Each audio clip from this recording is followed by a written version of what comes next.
İstəyirəm ki, buradakı sualları tələbələr üçün təhlil edeyim. Və məsələn, 62-ci sualda deyir ki, Heydər Əliyevin Azərbaycanda rəhbərliyi dövründə baş vermiş hadisələrdən biri deyil. Biz deməli, birinci bilməliyik ki, Heydər Əliyevin Azərbaycanda rəhbərliyi dövrü. Bax, demir ha, birinci rəhbərliyi, ikinci rəhbərliyi, prezidentlik. Sadəcə deyir ki, Heydər Əliyevin rəhbərliyi dövrü. Yəni, 1969-1982 aralığı da ola bilər. 1993-2003 aralığı da ola bilər. Bizdən onun heç birini ayırmayıq. Deməli, biz burada ümumi baxmalıyıq. Məsələn, deyir ki, Heydər Əliyevin İstirahlı Sovet İttifaq Sovetinin sədr müavini vəzifələrini tutması. Bu, bilirik ki, Heydər Əliyevin birinci rəhbərliyi dövrünə düşür. Çünki Heydər Əliyevin rəhbərliyi dövründə 74-79-cu illərdə bu vəzifədə olmuşdu. B variantı qalsın, C variantına baxaq. Niyə B-ni saxlayıram? Təbii ki, doğru cavab olduğuna görə. C variantında deyir ki, Heydər Əliyevin siyasi Sovet İttifaqı Komünist Partiyası Mərkəzi Komitəsinin siyasi bürosunun üzvünə namizəd seçilməsi, bu da 76-da birinci rəhbərliyi dövrünə düşür, bu da getdi.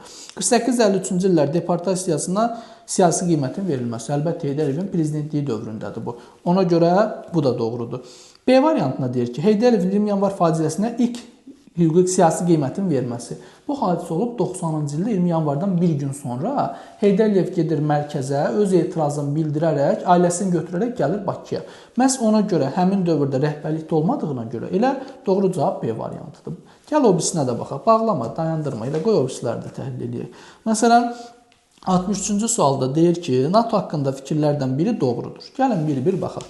A variantı deyir ki, NATO'nun 5-ci maddəsi ilk dəfə 1-ci Körfəz müharibəsində işlək yola salınıb. Əziz tələbələr, NATO'nun ümumiyyətcə 5-ci maddəsi odur ki, həmin NATO'ya daxil olan ölkələrdən birinə təhlükə yaransa, digərləri onu müdafiə etməyə borc tutulurlar.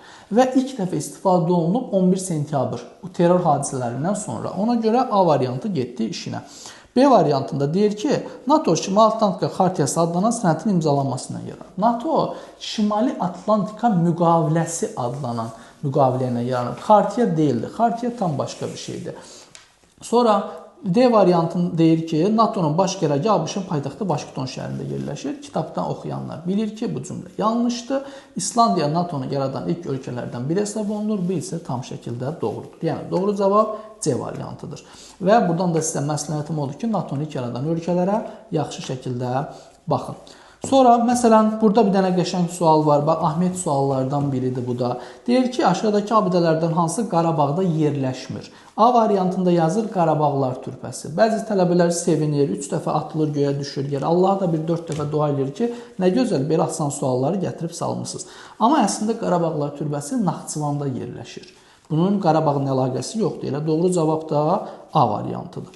Sonra burada maraqlı suallardan deyir ki, Azərbaycan Respublikasında müstəqillik dövründən sonra baş vermiş hadisələrdən biri deyil.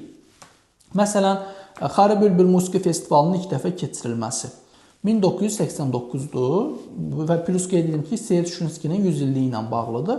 Yəni, bu sualda 89 olduğuna görə 91-dən sonraya düşmədiyinə görə doğru cavab A variantı. Sorğulara baxmağa ehtiyac yoxdur. Yəni, bir sözlə sualları təhlil edəndə rahatlıqla biz istədiyimiz cavabları tapa bilərik. Məsələn, arada keçək birbaşa son dövrlərlə bağlı suala. Deyir ki, 4 günlük müharibə. Bax, 44 günlük yox ha, 4 günlük, qarışdırmayın bunu. 4 günlük müharibə aprel döyüşləridir. Aprel döyüşləri ilə bağlı fikirlərdən biri doğrudur, deyir. Məsələn, A variantı deyir ki, düşmənin məqsədi Azərbaycandan keçən neft-qaz kəmərlərini ələ keçirməkdir. Bu, Tovuz döyüşlərinə aiddir. Yanında saxlayın. B variantında deyir, Cocuq Mərcanlı düşmənin azad olunub. Cocuq Mərcanlı 94-cü il Horadiz əməliyyatında azad olunub. Bu da getdi işinə. Sonra deyir ki, Tərtər rayonunun Qazaxlar kəndi istiqamətində yollar düşməndən azad olunub. Bu qalsın, çünki doğru variantdır. Deyir ki, Gülüstan kəndi düşməndən azad olunub. Gülüstan kəndi özü yox, ətrafındakı yollar azad olunub. Ona görə doğru cavab C variantıdır. Yəni, bu tip suallarda istəyir aprel döyüşləri olsun, istəyir günlük əməliyyat olsun, Tovuz döyüşləri, 44 günlük vətən müharibəsi, sualları birinci düzgün təhlil edin, ona uyğun cavablarınızı doğru şəkildə çıxarın. Digər suallara baxmıram, hələlik məncə bu qədər kifayət eləyər. Yəni, buradan sizə əsas istiqamətləri vermək istədim ki, özünüz sualları işləyəndə mənim metodumla yanaşsanız ki, inşallah səhviniz olmayacaq.